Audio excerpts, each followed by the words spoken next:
Kesaksian Akhir Abad, karya W.S. Rendra. Ratap tangis menerpa pintu kalbuku. Bau anyir darah mengganggu tidur malamku. Oh tikar tafakur, oh bau sungai Tohor yang kotor. Bagaimana aku akan bisa membaca keadaan ini? Di atas atap kesepian nalar pikiran yang digalaukan oleh lampu-lampu kota yang bertengkar dengan malam. Aku menyerukan namamu, wahai para leluhur Nusantara. Oh Sanjaya, leluhur dari kebudayaan tanah. Oh Purnawarman, leluhur dari kebudayaan air. Kedua wangsamu telah mampu mempersekutukan budaya tanah dan air. Oh Resi Kuturan, oh Resi Nirarta, empu-empu tampan yang penuh kedamaian.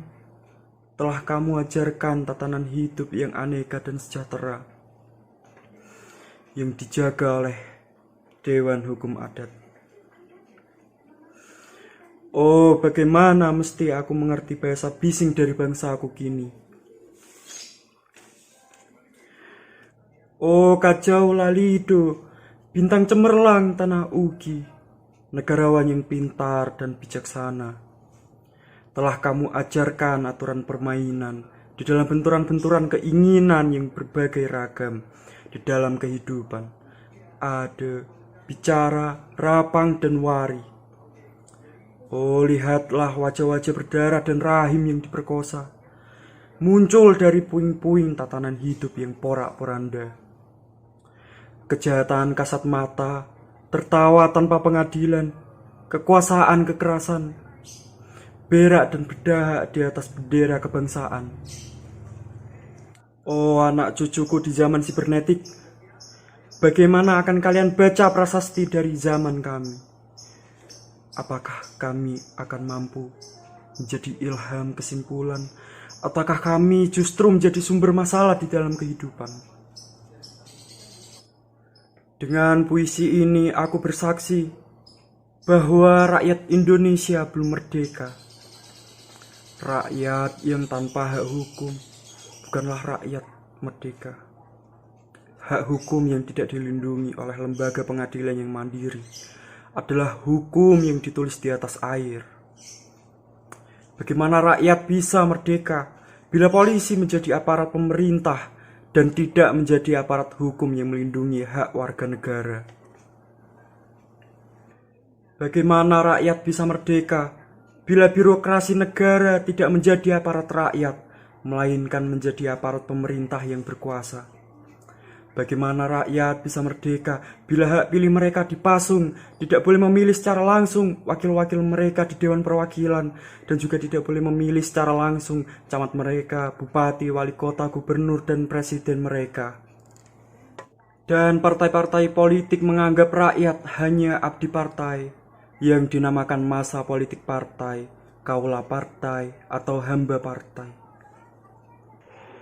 Bagaimana rakyat bisa merdeka bila pemerintah melecehkan perdagangan antar daerah dan mengembangkan merkantilisme Daendels sehingga rela menekan kesejahteraan buruh, petani, nelayan, guru, dan serdadu berpangkat rendah? Bagaimana rakyat bisa merdeka bila provinsi-provinsi sekedar menjadi tanah jajahan pemerintah pusat, tidak boleh mengatur ekonominya sendiri, tatanan hidupnya sendiri, dan juga keamanannya sendiri? Ayam, serigala, macan, ataupun gajah, semuanya peka pada wilayahnya. Setiap orang juga ingin berdaulat di dalam rumah tangganya. Setiap penduduk ingin berdaulat di dalam kampungnya. Dan kehidupan berbangsa tidak perlu merusak daulat kedaerahan. Hasrat berbangsa adalah naluri rakyat untuk menjalin ikatan daya cipta antar suku yang penuh keanekaan kehidupan dan memaklumkan wilayah pergaulan yang lebih luas untuk merdeka bersama. Tetapi lihatlah selubung kabut saat ini. Penjajahan tatanan uang, penjajahan modal, penjajahan kekerasan senjata, dan penjajahan oleh partai-partai politik masih merajalela di dalam negara. Dengan puisi ini aku bersaksi bahwa sampai saat puisi ini aku tanda tangani, para elit politik yang berkedudukan ataupun yang masih di jalan tidak pernah memperjuangkan sarana-sarana kemerdekaan rakyat. Mereka hanya rusuh dan gaduh, memperjuangkan kedaulatan golongan dan partainya sendiri. Mereka hanya bergulat untuk posisi sendiri.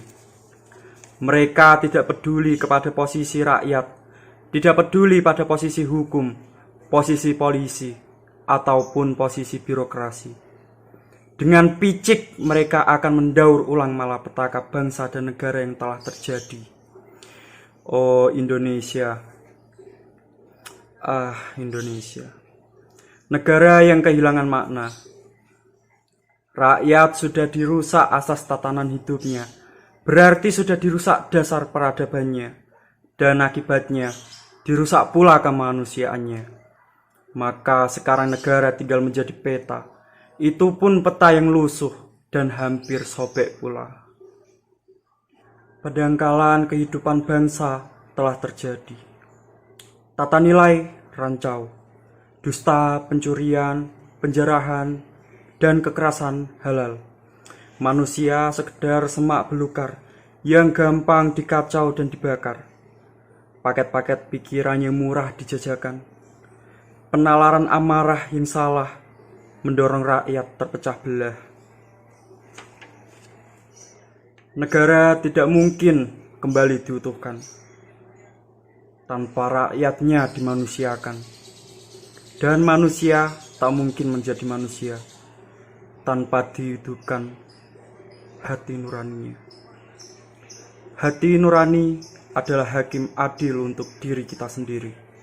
Hati nurani adalah sendi dari kesadaran akan kemerdekaan pribadi. Dengan puisi ini aku bersaksi bahwa hati nurani itu meski dibakar tidak bisa menjadi abu. Hati nurani senantiasa bisa bersemi meski sudah ditebang putus di batang.